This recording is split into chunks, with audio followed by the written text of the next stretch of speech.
Well, the Center for Disease Control reports that 85% of all children who show behavioral disorders come from fatherless homes, and that's 20 times the average. Now, think about what counts as a behavioral disorder. Well, if you think about parenting in and of itself, and that parenting really kind of is a two-person job.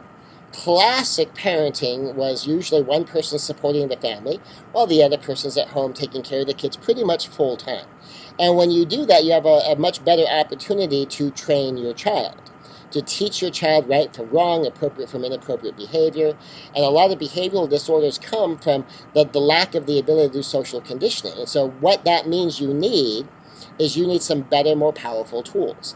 Now, some of this stuff also comes from environment. It comes from the neighborhood that you live in, and because of the higher rate of poverty among single mothers, you're going to have more of this too. Sometimes you have a male-female dynamic of the boys to the mothers. Sometimes it's the mothers having issues with men in general, and then that shows up with the boys. Like we had one of the most egregious cases was a actual counselor. She said her whole life, her kid's whole life, all men are liars, all men are ADD. Well, as her boy's growing up and he wants to be more manly, well, what does he start doing? The only thing he keeps hearing is men are liars. Well, he starts lying, and men are ADD, so he stops paying attention. And does that count as a behavioral disorder? Yes. Does that count as a fatherless home? Yes. But is the behavioral disorder because there's no male in the house, and if you dropped a male in the house, it's poof, it would magically be gone? Or does that one have to do with the conditioning that she was taking her negative view of males and masculinity out on her son without realizing it, without meaning to? She loved her son. She didn't do it to him on purpose, but she did it to him. So a lot of it comes from that. A lot of it comes from just being absorbed from the ongoing disorders you see around you. That the child's behaving perfectly normal for what's around them, and has been absorbing those kind of behaviors. And so there's all sorts of things connected to this that don't necessarily go to it. What you're looking at, though, when you have a behavior issue, is you're looking for, how do I help my child with the behavior? How do I do this? And very often, a lot of mothers aren't equipped with this information. A lot of fathers aren't equipped with this information. But one of the reasons this so affects the single-parent household, and here's the problem, is they don't tell us, do we have the same problem as a father without a mother? Is it a single-parent problem, or is it a lack of a male problem? And, the statistic doesn't tell us this. And so there's a factor gap here. There's something we just don't really know. But let's go with the assumption that part of the problem is you only have one person trying to figure it out instead of two people trying to figure it out. If you've got a couple of people that kind of trying to parent this child, are you much more likely to be able to catch a behavioral disorder? Of course you are. If you don't have training, are you much more likely to be able to figure something out with two heads being better than one? Yeah. But if you're doing it on your own, does that mean you can't do it? No, all it means is you just need an answer. And if you have the answer and you can understand how to train and condition a child, then that will help do it, just like with anybody else. A lot of times we get in the reflex of we just tell. Here's a simple technique from my mother that she used a version of this when I was a kid. She used to say, I could tell you 1,000 times, or I could ask you 100 times. And kind of her idea she had in her head is that there's like this 10-to-1 ratio of power, that when you make the child think for themselves and figure it out for themselves, that they'll be able to come up with an answer that they will remember more because their own brain thought of it. And so, I think the actual number is more like 8-to-1, but the idea is the same. So tell your kid what to do, ask them questions.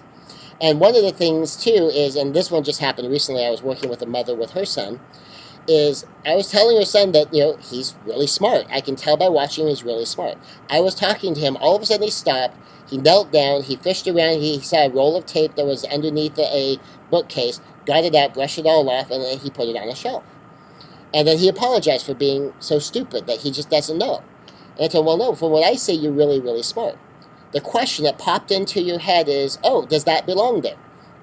It's yes or no. Does it belong there? No. The next question popped into your head is, well, how do I get it out from there? Well, you got down on your hands and just got it out. Did you answer that question right? The next question you ask is this supposed to have all the stuff on it? And your brain said, well, no. So how do I get all the stuff out? And then you clean it all off. The next question your brain asks is, well, where does this belong? And then you put it where you saw there were other rolls of tape. Your brain answered every single question it asked perfectly. That shows how smart you are. The only thing that your brain forgot to ask is, should I do that now? Now, let me ask you a question. Should you have done that right when you did that? And he said, well, no. I said, well, there you see. If you had asked the right question, you would have gotten the right answer because you're smart. You need training to ask the right question. And for him, one of the big questions for him to ask is, what should I be doing? If he just learns to ask the question, what should I be doing? It is amazing how often they'll come up with the right answer. Some parents watch me interact with a child, and I had to be really sharp with his name. So I said his name, he didn't hear me. I said it louder, he didn't hear me. I said it really, really sharp, like the you're in trouble kind of sharp. And suddenly he popped up. And I just asked him, what are you supposed to be doing right now? And he did it. One other time when I did a similar thing with the exact same kid, I just said his name sharp, so I got his attention, and I didn't say anything else. Once I got his attention and he looked at me, he knew what he was supposed to be doing, and he figured it out. Instead of looking at me and just waiting to be told what to do, his own brain had to engage, and when he figures it out, he'll remember it much better. Does that mean he'll remember it perfectly every single time? Well, no. My mother still did say, I'll have to tell or ask you 100 times, but it's better than telling you 1,000 times. Because this thing called trials to acquisition is how many times will it take to lodge in the brain that, yes, this is what you're supposed to do. And it's going to take trials to acquisition. It's going to take a number of times. So don't expect it to be perfect in every behavioral disorder and every behavioral problem, but that is a way to move things forward faster, probably 8 times faster than it would move forward if you just keep trying to tell your kid, because, we know they tend to tune out. But when you ask them a question and they have to come up with the answer, there is no way to tune out and be able to figure out an answer. So there you go, Scott Conway with mothersraisingsons.com. Talking about the statistic that 85% of all children showing behavior disorders come from fatherless homes, and just a fairly simple thing you can do with it. And you don't have to be a fatherless home to do that. Is just learn to ask questions and learn to get your child to figure out the answer for themselves and just get their attention and work their own brain through to the answer. Thank you.